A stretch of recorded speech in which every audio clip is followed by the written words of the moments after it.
Right, so now we're going to look at a 3-ply. So I've added another bobbin to my 2 that are on the lazy Kate, and I've tied the third one on with the other 2. So the principle is just the same. We want equal pressure on all 3 singles. So you can separate them however you wish, low down. I tend to bring it through a different finger and then over the first one again, so that I've got equal pressure on the top. Exactly the same process as before, and feed on. We've got a little bit of a kinking going on here, so I'm just going to take that out. So, slide the fingers down, smoothing the twist evenly onto the yarn.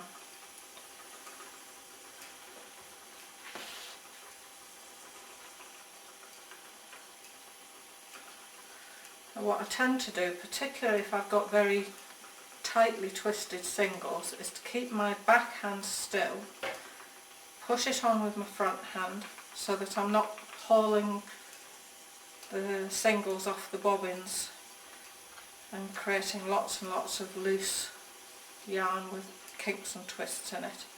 So this way I'm only pulling off as much as I need to apply it each time. And again, I'm using that little technique of just checking to make sure that the yarn is balanced, looking to make sure that the finished plied yarn is nice and relaxed.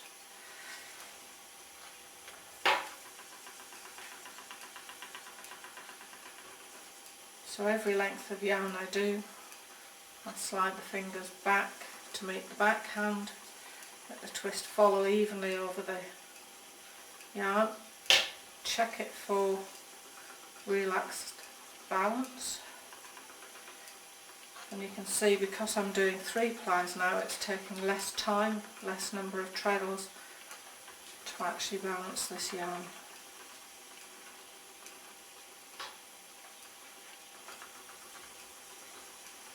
And this singles was, all of these singles were spun specifically to do this 3-ply.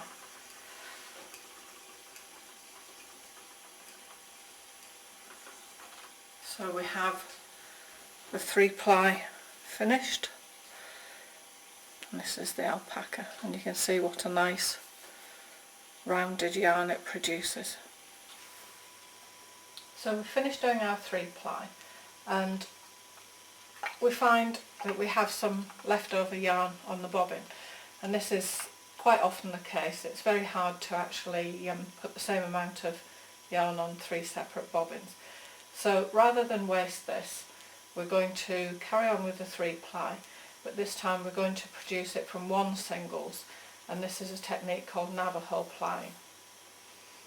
So basically this is just a big chain stitch. A lot of people call this chain plying, and basically you're creating a big crocheted loop and then allowing the twist to run in. So because I've been doing a 3-ply with this alpaca, I would like to carry on and finish it doing 3-ply. By being able to do this off leftover yarn, it means that you're not tying up your bobbins with little bits of leftover yarn that you've spun, and it means that if you are short on fibre as well, you can make the most of everything that you've spun. It's not always easy to judge how much to put onto each bobbin, and most people at some point end up with lots of little bits left over. You also use navajo plying if you want to keep colour sequences in order. So if you've got a fibre preparation that has been dyed in stripes and you want to keep those stripes separate, you can create the crochet loops the same length as your different colours, and that way you keep the colours separate instead of having them all barbershop pole striped. So basically I've tied quite a largish knot on my leader, which I've attached the single thread to. Then I'm going to create what's basically a big crochet loop. So if I turn that over, and I'm going to wrap it around the back of that knot, and that will help to stop this from running and just keep undoing itself as I start to ply. So the first thing I need to do is make sure that I'm keeping this little loop open here. So by pulling the loop open, keeping your fingers in the inside of the loop, you can pull it down towards your bobbin, pick up the single off the bobbin itself and pull it through that loop. And my front hand is still holding on to the first initial loop. So we're just going to get the wheel going, and again anti-clockwise. I'm just going to adjust the tension on that a little bit just so it's pulling in properly, and then sliding the fingers back down to meet your bottom hand and allowing that twist to run in.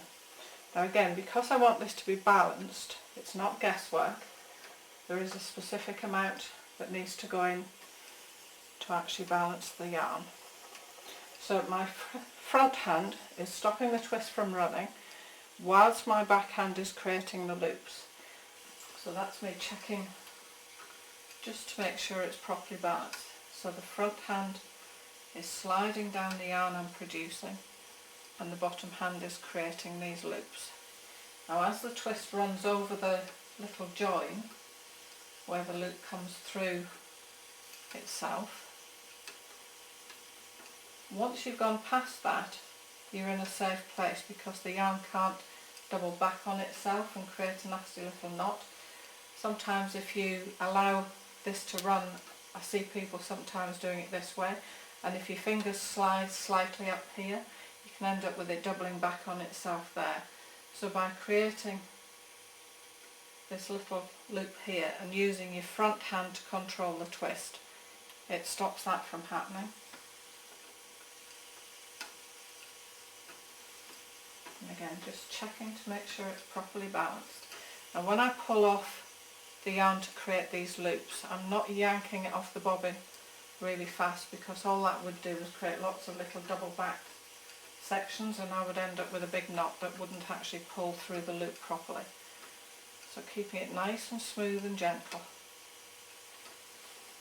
Checking every once in a while, making sure that I'm not allowing it to go onto the bobbin until I've got the correct amount of twist to balance this yarn. I'm treading quite slowly and I have the wheel set up onto the slowest flyer wall that I've got as well. So I'm not doing anything in any great hurry, just so that you can see the process really easily. Now the bigger the loops you can form, if you're not relying on keeping colours together, if it's just one colour like this, being able to create really big loops means that you're not having that little bump where the yarn comes through the loop so often. If you do little tiny short ones all the time, you get lots and lots of little bumps where that crossover is. Now in effect, once the yarn is washed and set and ready to use, you don't really see those little loops at all. If it's been properly done and everything's nice with regard to the tension on it and you haven't allowed it to double back on itself, then it should be okay and you shouldn't see those.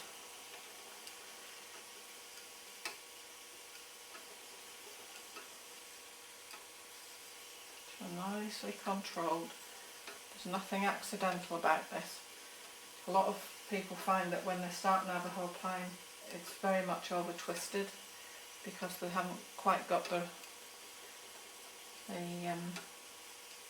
action nicely.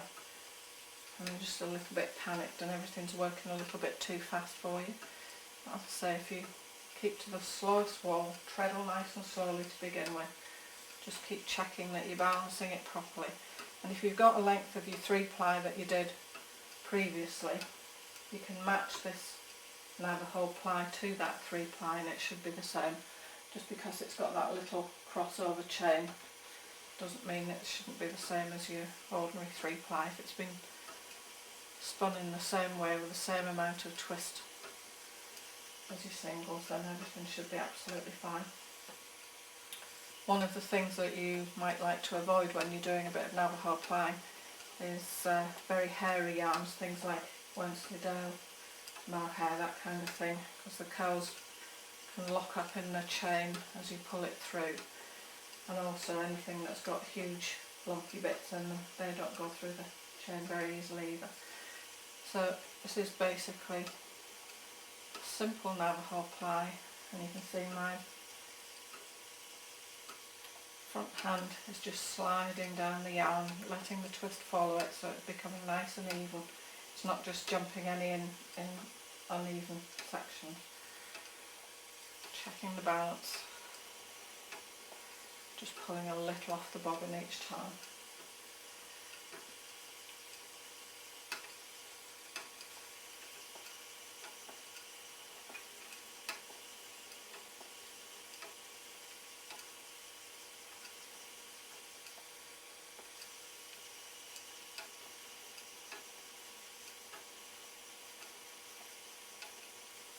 A little bit like patting your head and rubbing your tummy there.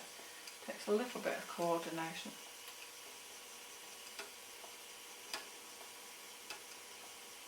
And there we are to the end of the yarn.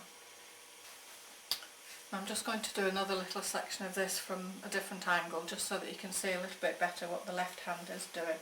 And this time I'm just going to use some pale green silk. So I'll create that little loop again.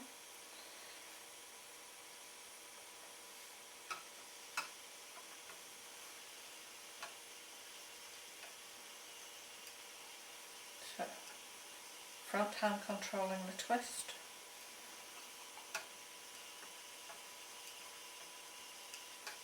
And allowing it on.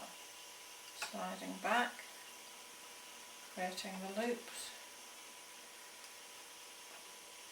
checking the twist, just for balance. It's a little bit higher twisted, a little bit thinner, so it'll take a little bit longer to balance it out.